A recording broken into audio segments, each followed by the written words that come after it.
है दोस्तों, welcome to inside UPSC. आज हम बात करेंगे मॉडर्न हिस्ट्री के लेक्चर सेकंड में की। ठीक है, इसका लेक्चर वन मैं ले चुका हूँ। अगर आपको लेक्चर टू में अगर कोई डाउट नहीं चाहते तो आपको लेक्चर वन देखना जरूरी हो जाता है। ठीक है, लेक्चर वन देखने के बाद ही जो है ये लेक्चर देखना, क्योंकि लेक्चर वन में मैंने बताया था कि कौन से यूरोपियन कंपनी कब भारत में एंटर की थी, यानी कि पूरा का पूरा ओवरव्यू दे दिया था। देन जो ये यूरोपियन कंपनीज थे इनका इस्टेब्लिशमेंट ईयर भी मैं बता चुका हूँ पिछले वीडियो में, यानी कि लेक्चर वन में। तो आपके लिए अच्छा होगा अगर लेक्चर वन देखने के बाद अगर आप लेक्चर टू देखते हो तो। ठीक है, आज हमारा लेक्चर जो है पुर्तगीज पर फोकस, यानी कि पुर्तगाली पर पूरा का पूरा फोकस होगा और इसके बारे में हम डिटेल से पढ़ेंगे। देन जैसे ही पुर्तगाली टॉपिक हमारा कंप्लीट हो जाता है तो हम शुरू करेंगे बाकी यानी कि डच हो गए, फ्रांसीसीज हो गए, ब्रिटिश हो गए, इनके ऊपर भी हम वीडियो बनाएंगे। तो चलिए शुरू करते हैं आज का टॉपिक पुर्तगाली। ठीक है, तो सबसे पहले आप मैप में देख लो कि पुर्तगाल देश है कहाँ पर। ठीक है, ये हो गया हमारा इंडिया, ये हो गया पुर्तगाल। ठीक है, और पुर्तगाल की राजधानी क्या है, कैपिटल क्या है, लिस्बन। अब देखो, हम सिंस पुर्तगाली की बात कर रहे हैं तो भारत में arrival order of European countries का जो है सबसे पहले भारत में प्रवेश किसने किया था? पुर्तगीज कंपनी ने ही भारत में सबसे पहले प्रवेश किया था। अब देखो, ये जो भारत में आए तो भारत में ट्रेड करने के लिए इंडिया में आए, तो सबसे पहले इनको क्या करना पड़ेगा, अपने देश में कंपनी बनानी पड़ेगी, तभी तो ये इंडिया से ट्रेड करेंगे ना। पहले क्या करेंगे, अपने खुद के कंट्री में एक कंपनी बनाएंगे। तो इन्होंने कंपनी कब बनाई? 1498 में जो है खुद के कंट्री में एक पुर्तगीज कंपनी बनाई। देन अपने देश से की जो सरकार यानी पुर्तगाल में जो गवर्नमेंट होंगे उनसे परमिशन लेंगे और उनको बोलेंगे कि हम जो है इंडिया से ट्रेड करना चाहते हैं, तो आप हमें परमिशन दे। देन जो गवर्नमेंट जो है गवर्नमेंट से अप्रूवल मिल जाएगा, फिर क्या करेंगे, इंडिया में आएंगे। अब जो ये इस्टेब्लिशमेंट कहाँ पे हुआ, इनके खुद के देश में हुआ, ये जो पुर्तगीज कंपनी 1498 में बनी। परंतु जब ये इंडिया में आती है तो इंडिया में भी एक ऐसा प्लेस चाहिए इनको वहां से जो है यूरोप यानी कि पुर्तगाल और इंडिया का ट्रेड हो सके। तो ये क्या करते हैं, जैसे ही इंडिया में आते हैं ना तो फर्स्ट फैक्ट्री की स्थापना कर देते हैं। कहाँ पर? कालीकट में। अब ये कालीकट कहाँ पे? मॉडर्न डेज में केरला में आता है। लोकेशन के माध्यम से हम आगे देखेंगे कब की थी, 1500 में की थी। देन सेकंड फैक्ट्री की स्थापना कहाँ पे की थी? कोचीन में की थी, 1501 में की थी। क्योंकि ये पीटी में आपको क्वेश्चन डायरेक्टली फैक्ट पूछ सकता है या वन डे एग्जाम में आपको ये फैक्ट काम आ सकता है। तो चलिए लोकेशन देख लेते हैं। देखो, ये हो गया कालीकट, ये हो गया कोचीन, लोकेशन भी क्लियर। अब हम समझ लेते हैं जो पुर्तगाल देश है जो ये इंडिया में एंटर किया ना, इसके कुछ ना कुछ रीजन होंगे। ये अपने आप को इंडिया में आने के लिए तो ऐसा नहीं होगा या किसी ने इसको बोला नहीं होगा। तो इसके क्या रीजन थे? इसके दो रीजन थे। एक रीजन था इटली और दूसरा रीजन क्या था, जो बल्जेंटाइन एम्पायर होता है ना, इसका पतन हो जाता है 1453 में। तो ये दो रीजन थे इंडिया में आने के लिए। पहला हम इटली के बारे में समझ लेते, देन बल्जेंटाइन एम्पायर का क्या रोल था इसके बारे में हम समझ लेंगे। तो देखो, भारत का माल पहले वेनिस एवं जेनेवा नगर में जाता था एवं वहां से विभिन्न यूरोपीय देशों में जाता था, जिससे ये नगर समृद्ध हो गए। इटली के नगरों की समृद्धि से प्रबलित होकर पुर्तगाली भी भारत से व्यापार करना चाहते थे। मतलब ये वेनिस एवं जेनेवा किसके शहर है? ये इटली के दो प्रसिद्ध शहर है। तो भारत का माल पहले कहाँ पे जाता था? यहाँ पे जाता। देखो, ये हो गया वेनिस, ये हो गया जेनेवा। ठीक है, तो भारत का माल पहले इस नगर में जाता था। अब इटली के दो प्रसिद्ध शहर है, इस वजह से क्या हो रहा था, ये जो दो शहर प्रसिद्ध थे ट्रेडिंग के लिए, इस वजह से इटली की इकोनॉमी काफी ज्यादा ग्रो कर रही थी। अब मैं समझाता हूँ। इटली क्या करता था, ये जो एरिया दिख रहा है ना आपको, ये जो दो ट्रेडिंग रूट, ये हो गया पहला ट्रेडिंग रूट। इटली, ये देखो यहाँ तक इटली से जाता था, ये हो गया दूसरा ट्रेडिंग रूट। अब इस ट्रेडिंग रूट पर किसका कब्जा था पता है आपको? बल्जेंटाइन एम्पायर का कब्जा था। अब बात कब कर रहा हूँ मैं? 1453 के पहले की बात कर रहा हूँ। इस पर कब्जा था, इस एरिया पर, ये जो ट्रेडिंग रूट यहाँ से निकल रहे हैं ना, तो इस पर कब्जा था बल्जेंटाइन एम्पायर का। अब बल्जेंटाइन एम्पायर मतलब क्या है, ये जो है ईसाई धर्म का शासक जो है रूल कर रहा था। और यहाँ पे जो यूरोप में भी कौन से लोग थे? यूरोप में भी ईसाई धर्म के लोग ही थे। तो इटली ने जो एक ट्रेड चेन बना रखी थी यहाँ पर इस दो ट्रेडिंग रूट से, मतलब यहाँ पर अरब ट्रेडर्स क्या करते थे, ये दो ट्रेडिंग रूट से जो इटली को माल सप्लाई करते थे। अब यहाँ का शासक भी बल्जेंटाइन यानी कि ईसाई धर्म का शासक था और यहाँ पे भी ईसाई लोग थे, तो ये चेन अच्छे से चल रही थी, कोई दिक्कत नहीं आ रही थी। और ये क्या करते थे, बल्जेंटाइन एम्पायर को भी जो है अपना रेवेन्यू देते थे, ये माल जब सप्लाई करते थे अरब ट्रेडर्स। तो इससे जो है सबको प्रॉफिट हो रहा था, इटली को भी हो रहा था, बल्जेंटाइन एम्पायर को भी प्रॉफिट हो रहा था, अरब ट्रेडर्स को भी प्रॉफिट हो रहा था। अब सिंपल सा क्वेश्चन होगा कि सर कैसे? देखो, अब ये क्या है, इंडिया से जो है 100 रुपए का सामान खरीदते थे, यानी कि इटली अरब ट्रेडर्स को बोलता था कि ये सामान हमको चाहिए। तो अरब ट्रेडर्स क्या करते थे, इंडिया से जो है 100 रुपए का सामान जो है खरीदते थे। और ये क्या करते थे, अरब ट्रेडर्स 100 रुपए का सामान लेके पहला रूट तो ये था, ईरान से होते हुए फिर इराक, फिर तुर्की। एक तो ये रूट था, इस रूट से भी जा सकते थे अरब ट्रेडर्स। और दूसरा रूट ये था, रेड सी से होते हुए, भूमध्य सागर से होते हुए फिर इटली, यानी कि पहले वाटर वे से होते हुए फिर लैंड रूट से होते हुए जो है इटली तक सामान पहुंचाते थे अरब ट्रेडर्स। अब अरब ट्रेडर्स क्या करते थे, ₹100 का सामान जो है इंडिया से लेते थे। अब सप्लाई करते करते अब इनको जो है ये जो ट्रेडिंग रूट यूज कर रहे हैं बाइजेंटाइन एम्पायर के अंडर में, इनको भी रेवेन्यू देना पड़ता था, ये इनको भी रेवेन्यू देते थे। देन इटली में जब सामान पहुंच जाता था, इंडिया का सामान कितने का हो जाता था? इंडिया का सामान हो जाता था 150 का। और 150 यानी कि 50 रुपए अरब ट्रेडर्स को यहाँ पर मिल रहे, कुछ रेवेन्यू ये बाइजेंटाइन एम्पायर को देंगे। देन इटली क्या करेगा?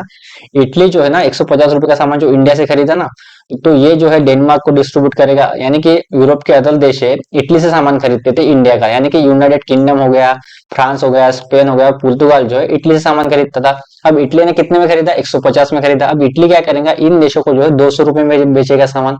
और ये देश क्या करेंगे? अपने देश में, यानी कि जो भी इन देशों के ट्रेडर जो है इटली से सामान खरीदेंगे, अपने देश में कितने का बेचेंगे? अपने देश में जो 250 का बेचेंगे।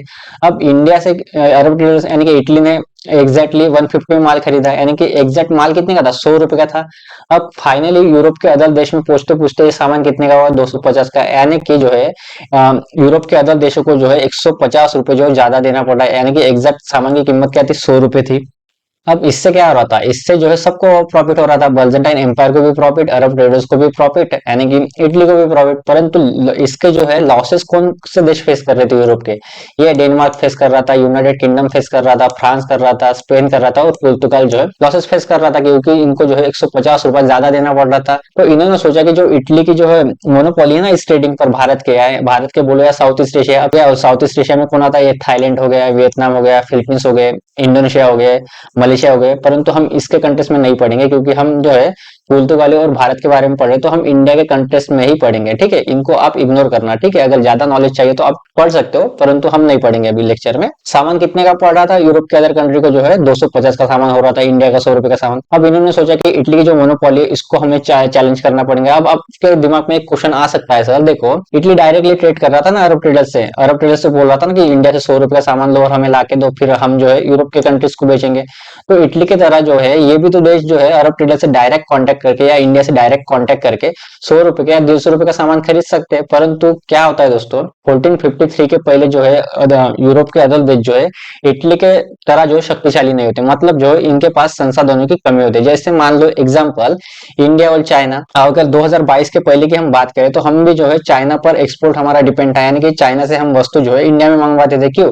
क्योंकि इंडिया के पास संसाधन की कमी थी। तो उसी तरह जो है यूरोप के जो अदर देश है ना, फ्रांस हो गया, स्पेन हो गया, पुर्तगाल हो गया, या यूनाइटेड किंगडम ले लो, इनके पास भी जो है ना संसाधन की कमी थी, इनके पास जहाज नहीं थे, इनके पास जो है अरब ट्रेडर्स के कॉन्टेक्ट नहीं थे। तो इन्होंने सोचा कि ठीक है अभी हमारे पास संसाधन की कमी है, तो अभी हम जो है अपना काम जो इटली के माध्यम से निकाल लेते हैं। परंतु 1453 के बाद क्या होता है, ये देश जो है अपने आप को पावरफुल कर रहे थे। जैसे कि 2022 की अगर हम बात करें तो इंडिया अभी जो है पावरफुल है। अभी इंडिया में जो है मेक इन इंडिया चल रहा है, यानी कि मैक्सिमम प्रोडक्ट जो है हम इंडिया में बनाने की कोशिश कर रहे हैं। अभी हम जो है चाइना पर अपनी डिपेंडेंसी कम करना चाहते हैं। क्यों? क्योंकि हमको जो है चाइना को पेमेंट करना पड़ता है डॉलर में, इससे जो है हमको ट्रेड डिप्रिशिएट होता है। तो इन देशों ने भी सोचा कि अभी हमारे पास संसाधन आ गए तो हमको जो है इटली पर डिपेंड नहीं रहना चाहिए, क्योंकि इससे जो है हमको 150 रुपए का लॉस हो रहा है। एक रीजन ये था। देन होता क्या है दूसरा रीजन, अब इस एरिया पर मैंने पहले ही बता चुका हूँ, जो ये ट्रेडिंग रूट है ना दो, एक ट्रेडिंग रूट यहाँ से निकल रहा है, एक ट्रेडिंग रूट यहाँ से निकल रहा है इटली तक जाने के लिए। पहले इस एरिया पर किसका रूट था, इस यानी कि कब्जा किसका था? बाइजेंटाइन एम्पायर का कब्जा था। बाइजेंटाइन एम्पायर मतलब कौन? ईसाई धर्म का शासक। अब यहाँ पर भी ईसाई धर्म के लोग। परंतु 1453 के बाद क्या होता है दोस्तों, दो ट्रेडिंग रूट आपको दिख रहे हैं ना, इस पर जो है ऑटोमन एम्पायर का कब्जा हो जाता है। अब ऑटोमन एम्पायर मतलब तुर्की शासक का कब्जा होता है। और ऐसा ही नहीं कि 1453 में ये अचानक कब्जा कर लेता है। ईसाई धर्म और मुस्लिम शासकों के बीच जो है ये जो युद्ध चल रहा होता है ना, ये सालों से युद्ध चल रहा था, लगभग 200 सालों से युद्ध चल रहा होता है। परंतु 1453 में क्या होता है, फाइनली जो है ऑटोमन एम्पायर यानी कि मुस्लिम शासक जो है ईसाई यानी कि बाइजेंटाइन एम्पायर के ईसाई धर्म के शासक को जो है फाइनली 1453 में हरा देता है। और इस जो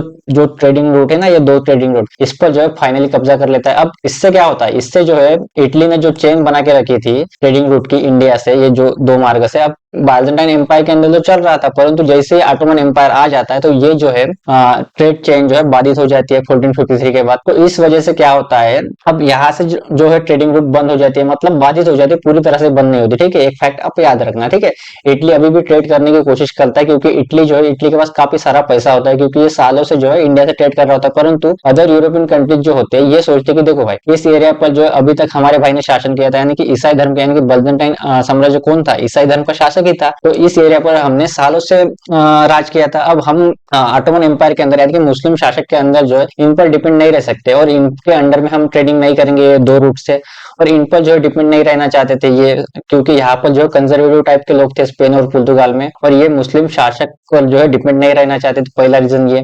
ध्यान, इटली क्या था, इटली की जो है वर्चस्वता थी व्यापार में, यानी कि इटली की इकोनॉमी काफी ज्यादा ग्रो कर रही थी। अब इनके पास भी संसाधन आ गए थे और ये जो है इटली पर अपनी निर्भरता कम करना चाहते थे। जैसे कि आज के समय में इंडिया क्या करता है, इंडिया चाइना पर अपनी डिपेंडेंसी कम करना चाहता है। चाइना के इकोनॉमिक ग्रोथ जो कर रही है उसको हम चुनौती चैलेंज देना चाहते हैं और हम जो है नंबर वन इकोनॉमी बनना चाहते हैं। तो ये भी चाहते थे कि इटली की तरह हम भी एक नंबर वन इकोनॉमी बने, तो इसलिए इटली पर भी ये डिपेंड नहीं रहना चाहते। तो इस दो ट्रेडिंग रूट से भी ट्रेड नहीं करना चाहते, क्योंकि यहाँ पर जो है मुस्लिम शासक यानी कि ऑटोमन साम्राज्य का रूल हो गया था। तो इसी चक्कर में ये क्या करता है, पुर्तगाल का एक आदमी होता है वास्को डी गामा, और वास्को डी गामा को सपोर्ट करते हैं स्पेन और पुर्तगाल के राजा, और ये बोलते हैं कि देखो भाई हमको ना इटली पर डिपेंड रहना है और ना इस ऑटोमन एम्पायर पर डिपेंड रहना है। हम क्या करेंगे, हम एक नए मार्ग की खोज करेंगे ताकि जो है हम इटली के वर्चस्व को भी तोड़ सके और इन पर डिपेंड भी ना रह सके। तो पुर्तगाल क्या करता है, फाइनली एक नए ट्रेडिंग रूट को फाइंड आउट करता है। यहाँ से जो है वाटर वेस्ट से होते हुए साउथ अफ्रीका से होते हुए ये जो है इंडिया पहुंचता है फाइनली 1498 में वास्को डी गामा। ठीक है, तो अब यहाँ पर मैंने ये बताने की कोशिश की थी कि पुर्तगाली जो है इंडिया में क्यों आए, यानी कि इनका रीजन क्या था। मैंने एक रीजन ये भी बताया कि इटली भी एक रीजन था इसका।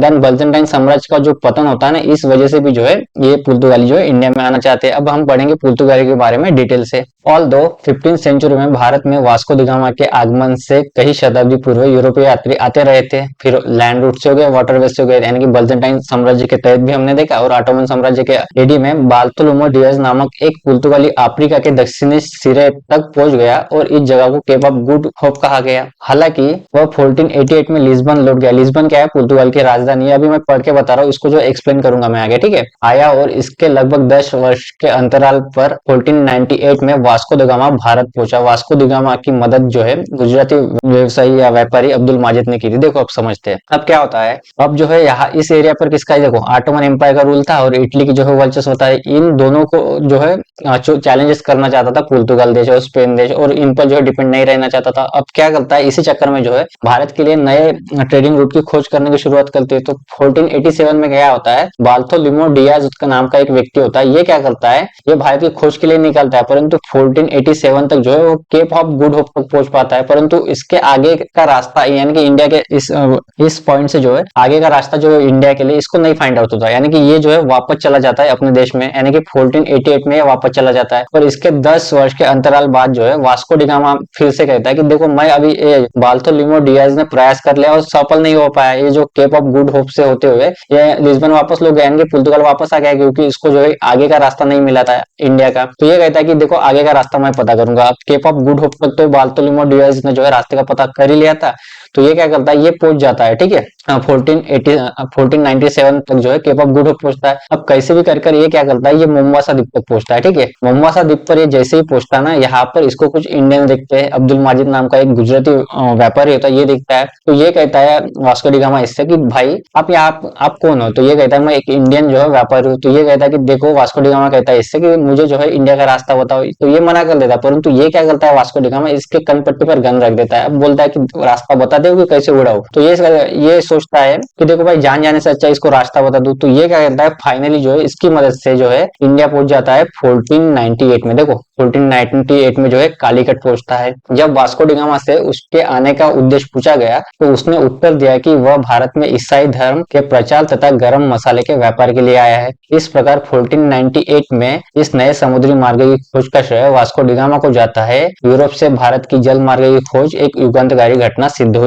ये फैक्ट जो है आपको एग्जाम में काम आ सकता है। क्यों आया ये, ईसाई धर्म के प्रचार और गरम मसाले के व्यापार के लिए आया। केप ऑफ गुड होप होकर जब वास्को डी गामा 17 मई 1498 में कालीकट पहुंचा तो इसने भारतीय इतिहास की दिशा को गहरे रूप से प्रभावित किया। पश्चिम में अमेरिका के विपरीत पूर्व में यूरोपियन शक्ति यानी कि यूरोपियन पावर सीधे ओपनिश कर यानी कि कॉलोनाइजेशन की शुरुआत नहीं कर सके। मतलब क्या है, जब इन्होंने अमेरिका को कॉलोनी बनाया था तो यहाँ पर जो कोई पावर जो है एग्जिस्टेंट नहीं करती थी, यानी कि उपलब्ध वहां पर जो है मौजूद नहीं थी। परंतु इंडिया में क्या था, मैं पहले ही बता चुका हूँ, इंडिया में जब ये आएंगे ना, अरब ट्रेडर्स को जो है अरब ट्रेडर्स का कब्जा था इंडिया से, जो है ट्रेड कौन कर रहे थे, अरब ट्रेडर्स कर रहे थे। अरब ट्रेडर्स की जो मोनोपोली थी, तो इस वजह से पुर्तगाल जैसे ही इंडिया में आते हैं ना, तो ये डायरेक्टली कॉलोनाइजेशन की शुरुआत नहीं कर पाते, क्योंकि अरब ट्रेडर्स जो है इनको चुनौती देते हैं। देखो, परंतु ऐसा करने में उन्हें कुछ समय लगा, लेकिन अपनी विकसित समुद्री शक्ति, तकनीक, अस्त्र बारूद यानी कि technology and weapon, gun powder के कारण उन्होंने तीव्रता से समुद्री शक्ति के रूप में स्वयं को स्थापित कर लिया और समुद्री व्यापार पर नियंत्रण कायम कर लिया। मतलब क्या है, देखो यहाँ पर जो है ना, ये जो ब्लू लाइन दिख रही है, यहाँ पर अरब ट्रेडर्स का कब्जा था। परंतु पुर्तगाल जैसे ही नए रूट को जो फाइंड आउट करते हैं, यहाँ से जो इंडिया आते हैं, तो अरब ये क्या करेंगे,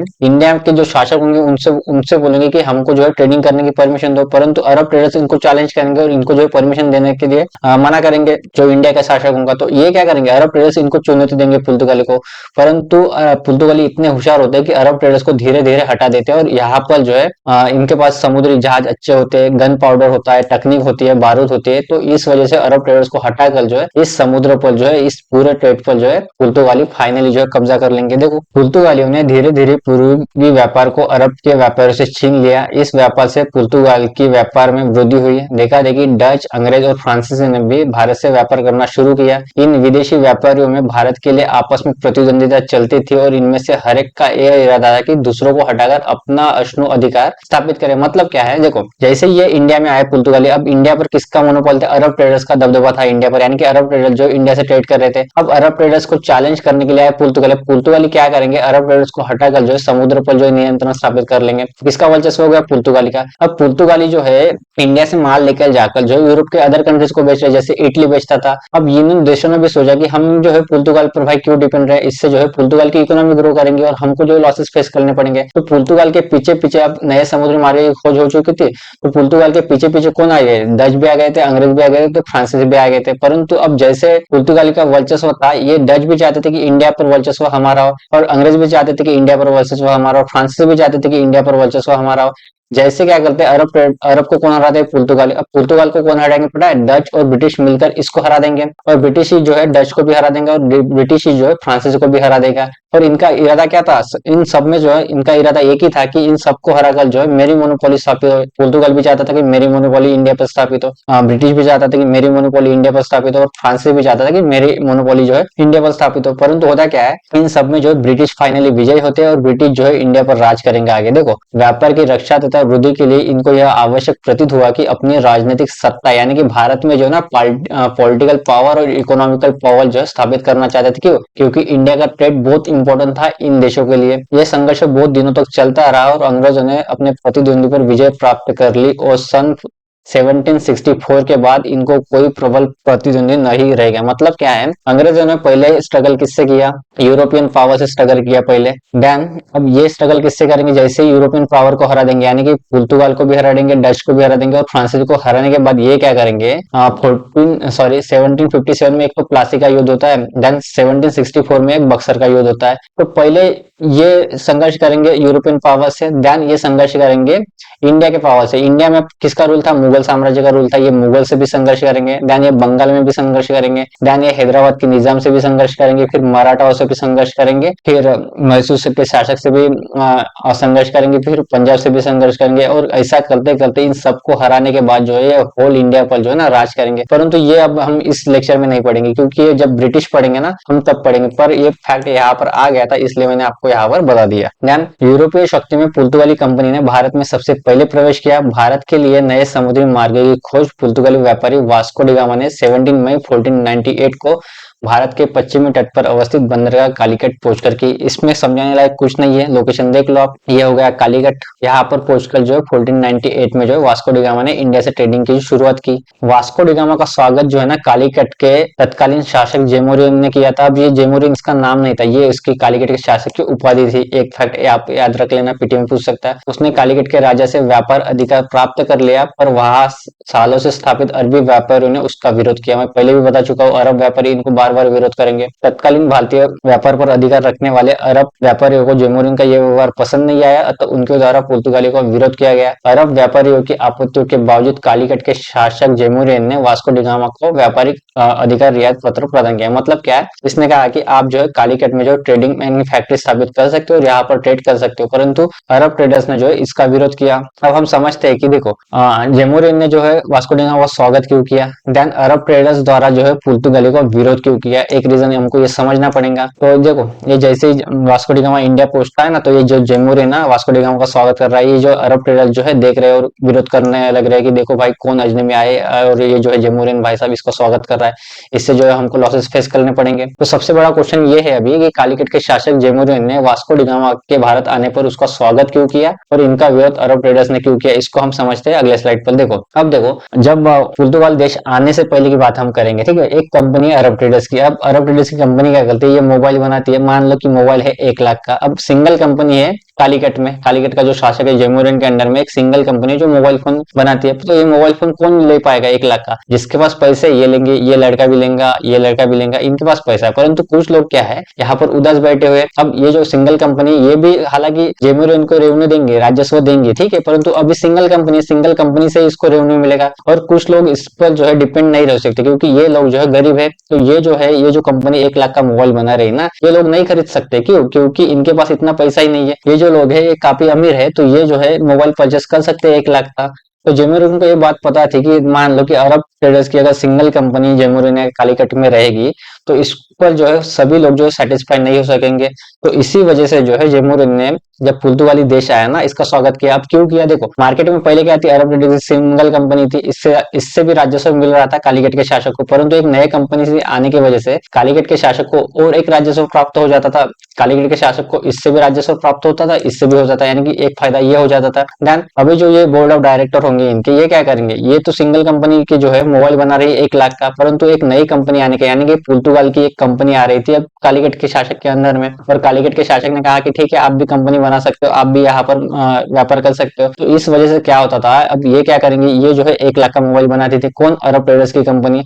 अब ये जो बना रही थी, ये जो पुर्तगाल की देश की कंपनी आ रही थी, अब ये क्या करेंगे, ये 50,000 का मोबाइल बना रही। ये मैं एग्जांपल के लिए आपको समझा रहा हूँ, ठीक है, ये इसको रियल मत मान लेना, ताकि आपको समझ में आए कि जेमुरिन ने जो है पुर्तगाल के वास्को डी गामा का स्वागत क्यों किया और इनका जो है विरोध क्यों किया अरब ट्रेडर्स ने। ये 50,000 का मोबाइल बनाएंगे, ये 1 लाख का मोबाइल बना रही है कौन, अरब ट्रेडर्स की कंपनी, ये होगी पुर्तगाल की कंपनी। अब इसको जो है 1 लाख का मोबाइल कौन खरीदेगा, अब जो है 50,000 का मोबाइल सब लोग ज्यादा से ज्यादा मैक्सिमम लोग खरीदेंगे। तो इससे क्या होगा, इसको जो 50,000 का लॉस हो रहा है अरब ट्रेडर्स को, यानी कि अब जो है पुर्तगाल कंपनी से सभी लोग जो है मोबाइल खरीदे। देखो ये भी खुश क्योंकि ये 1 लाख का मोबाइल ले सकता है, और ये गरीब लोग भी खुश क्योंकि ये भी जो है अब 50,000 का मोबाइल ले सकते हैं। तो जेमुरिन को ये पता था कि देखो भाई, अगर दोनों कंपनियां आएंगे ना तो मार्केट में कंपटीशन अच्छा रहेगा, यानी कि किसी मार्केट में किसी एक कंपनी की मोनोपोली नहीं रहेंगी। तो इसीलिए जो है जेमुरिन ने वास्को डी गामा का स्वागत किया था, क्योंकि वो चाहता था कि सभी लोग जो है कालीकट के अंदर में जो है खुश रहे। और इसी वजह से जो है जेमुरिन ने जो वास्को डी गामा का स्वागत किया था। और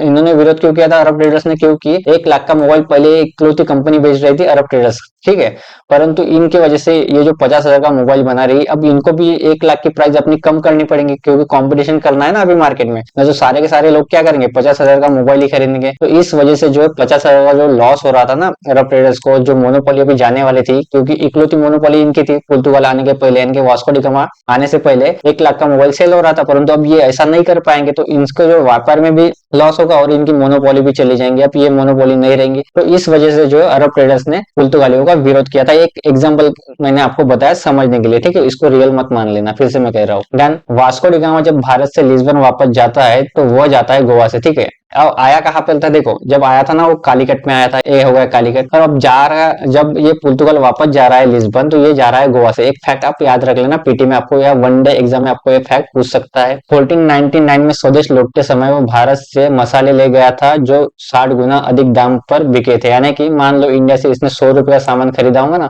तो इसने पुर्तगाल में कितने का बेचा, वो 160 रुपए का बेचा, यानी कि 60% इसको जो 60 रुपए जो है प्रॉफिट हुआ। इससे पुर्तगाल के साथ साथ अन्य यूरोपीय देश भी भारत से व्यापार करने के लिए उत्साहित होते हैं। वास्को डी गामा के वापस पहुंचने के बाद ही लोगों को भारत के समुद्री मार्ग की जानकारी मिली। क्यों? क्योंकि पुर्तगाल को यानी कि वास्को डी गामा को 60 रुपए का फायदा हुआ। ये प्रॉफिट देखकर जो है अदर यूरोपियन कंपनी यानी कि यूके हो गया, ब्रिटिश हो गए, फ्रांसीसी हो गए, इस प्रॉफिट को जो है कमाना चाहते थे। इस वजह से अदर यूरोपियन कंट्रीज भी जो है इंडिया में आने की सोचते हैं, और जो पुर्तगाल के पीछे पीछे जो है डच भी आएंगे, ब्रिटिश भी आएंगे, फ्रांसीसी भी आएंगे। ये हम देखेंगे अगले वीडियो में। तो ये वीडियो यहाँ पर हो जाती है दोस्तों समाप्त। आई होप आपको जो है पुर्तगाल के बारे में डिटेल में जानकारी मिली होगी। अब इस वीडियो में हमने क्या फोकस किया, वास्को डी गामा पर फोकस किया। अब अगले वीडियो में हम क्या करेंगे, सेकंड पुर्तगीज यात्री होता है पेड्रो अल्वास कैब्राल, इसने जो ब्राजील की खोज की थी। ये जब इंडिया में आता है तो इसने इंडिया में क्या कारनामे किए, इसके बारे में हम लेक्चर 3 में देखेंगे। Thank you for listening. मिलते हैं मॉडर्न हिस्ट्री के लेक्चर 3 में, ठीक है।